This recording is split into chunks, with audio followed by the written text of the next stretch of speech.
idea of starting a new series on my YouTube channel, hence this video. I really wanted to add a third video to my posting schedule, and this idea came across when I was talking to my dad. Essentially, I used to have a YouTube channel before this YouTube channel, and I had this series called It Gets Real, where I pretty much just answered y'all's questions and we talked about really real things that teenagers go through, and I honestly loved that series, but ever since I stopped that YouTube channel, I haven't really kept up with that series because I'm not on the channel anymore, obviously. So I decided, why not just bring the series here but make it an older version, because I am a lot older than when I first did that series, so I think I have a lot more to say and a lot more wisdom, experience. So I'm really excited for this series. Essentially, every single week on my Instagram story, I'm going to post a little question box and say, this is what the theme is this week. Ask me questions regarding this theme. And so if you want to be a part of this series, then please go follow my Instagram and just give in your best questions, and I really hope that I can answer all your questions. So let's get started. Today's theme is friendships. I have struggled with so many bad friendships in my life, and now I'm at a place where I feel like everyone around me is honestly a really great friend,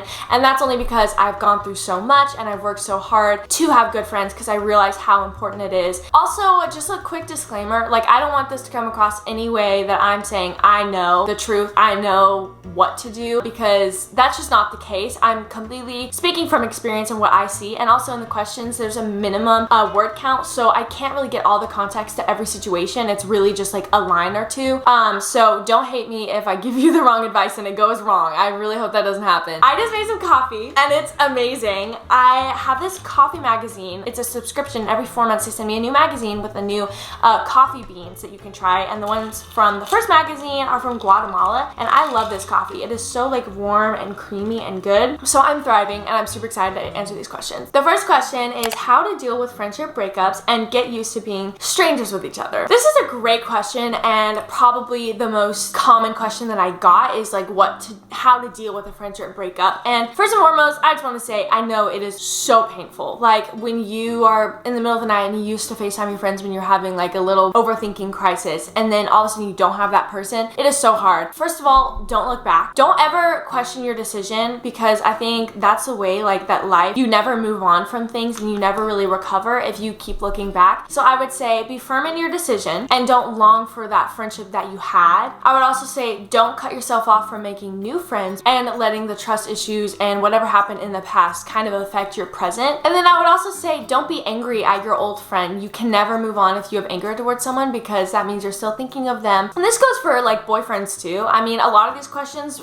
can also be relationships, but I would say just don't be angry. Try your hardest to accept what has happened and be present in your own life and focus on what's happening in the present, so that you're not worried about what happened in the past. How to make friends so easily. So I heard this thing from a dating coach YouTuber, and it was like, pretend as if everyone is already your best friend. And I thought that was kind of weird, because I was like, but that's kind of creepy. Like, if I met someone and they're like, hey girl, like, we're besties, let's hang out, let's like have a sleepover or whatever, I was like, what? That doesn't make sense. But I started thinking that mentality and kind of practicing it, and I've noticed a really good benefit in the way that I've made friends because I've been doing this. And I realized that it's not a pretending that someone is your best friend and like pretending as if you have all this history, but it's being close with that person and vulnerable as that person as if they were your best friend. Being outgoing and friendly is one thing, but being open and assuming the best in everyone just gives off such a good vibe. Another thing is also assume that you're all on the same playing field. If you think that there's a huge hierarchy in whatever system you're going into, whether it's school, church, whatever, don't assume that there's popular people and less popular people and you have to figure out who you're gonna fit in with, and you're worried about who you're talking to because you might come across in one way. Assume everyone is the same, and it's kind of the same thing. Treat everyone like your best friend. Put yourself in a place of importance and value yourself. Like, you can show up and you can lead the conversation in the group. Don't be intimidated because they were there first. If you treat yourself and you hold yourself as if you're someone important that matters in this group, they'll treat you like that too. Honestly, just expressing how you feel. Like, if you're stressed about something, honestly just say that. Just be like, y'all, I haven't been here in so long, like, I'm so worried right now. People will immediately connect with you because they see that you're telling the truth and you're being honest, and it makes them want to open up too, and it honestly just creates such a relaxed environment between you and that person. What's the best way to keep two friend groups happy when they're together if they argue? If you are having a big party or something and you have two groups of people that are coming to the party that don't necessarily get along, I would say the most important thing is to be prepared. Like, have activities planned, have games planned, have like all the worst case scenario options planned out of like what you're gonna do. So say it's getting a little awkward and people are having more time to talk and to argue and I don't know, to get into things, like suggest that you guys play a board game or something like that. Know that if people start arguing that there are other options, like, hey, let's make cookies right now. And once everyone is focused on a task and maybe every single person has a job doing that task or,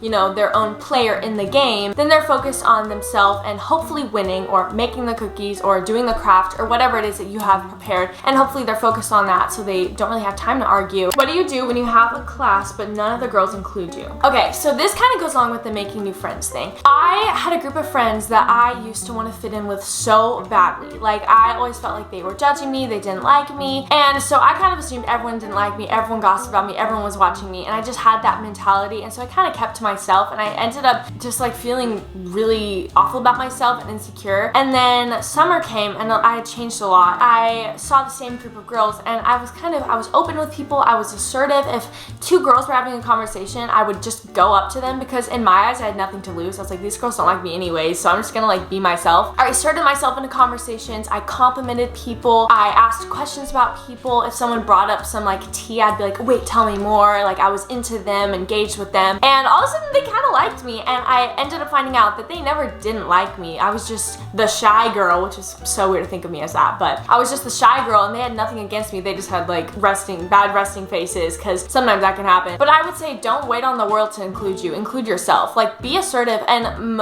like 9 out of 10 times people aren't gonna think you're annoying. If they're just general, good, regular people who are just as like scared as you are, they're gonna appreciate you being assertive and appreciate getting to know you and appreciate you pushing yourself and putting yourself out there, because they're gonna be like, oh cool, now I can meet this new person rather than me having to do all the work. Everyone's thinking the same thing. We're all a little bit insecure, we're all thinking people are looking at us, so just pretend that you're not, and pretend that everyone, like I said, is on the same playing field, and it gives you such a comfortable feeling in social settings, and it gives you the ability to be assertive and to make yourself make friends. What to do when they can't be happy for you when you get first or when you're higher than them. I've had some friendships where I always felt like if I won or if I did well, like I didn't want to tell my friend about it. I didn't want to be like, look what happened, like I'm so excited, because I thought it would just make them upset. And girl, you asked me what to do. I personally would drop the friend immediately. If there's even like a tiny bit of jealousy, competitiveness, insecurity, or anything in the other person in between y'all's friendship, it's really not worth it. And that is completely from experience, so don't hate me. I know that's like a big thing to say. My life thrives when people around me are thriving and people around me are supporting me thriving. And if there's any ounce of jealousy, it literally just tears up a friendship. Like, say you have 2 outfit choices and you're like, hey bestie, like which one should I wear tonight? They're gonna pick the uglier one. They're gonna do their best to subconsciously bring you down, whether or not they want to admit it. How to tell if your friend is toxic. If someone doesn't support you and doesn't encourage you and they just want to bring you down, that's how you know that they're toxic. Because they do not have your best interest at heart. They're just thinking about themselves and how your friendship makes them feel. They're not thinking about your life and what they can be as a friend to impact your life, which is how friendships should be. They should be serving the other person rather than serving yourself. And I'm not saying that every friend you have has to be like, you're amazing, you're the best person ever. You want a friend to be realistic and honest with you, but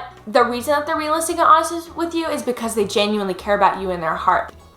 How to know when your friendship is a true one. For me, I feel like a good friendship is a perfect mix of independence and togetherness. I look for a friend who is passionate about their own life, who is independent, who wants to do good things in the world, and someone who's not threatened by the independent things that I do in my life. I want someone who I'm able to go a month without talking to them and nothing can change, and they're not gonna forget about me or think less of me. I also think of a good friend as someone who is not swayed by others. Like, if there's a rumor about me, they come to me rather than just changing their opinion on me. Thank you guys for watching this video. I really enjoyed answering your questions. Comment below what my theme should be for next week, and I will be posting a questions thing on my story next week with that theme and a question box. I hope this was helpful for you at all. If not, you know, still give it a thumbs up and comment and subscribe and all the things, because I would appreciate it. And I love y'all, and I'll see you in next week's video. Bye.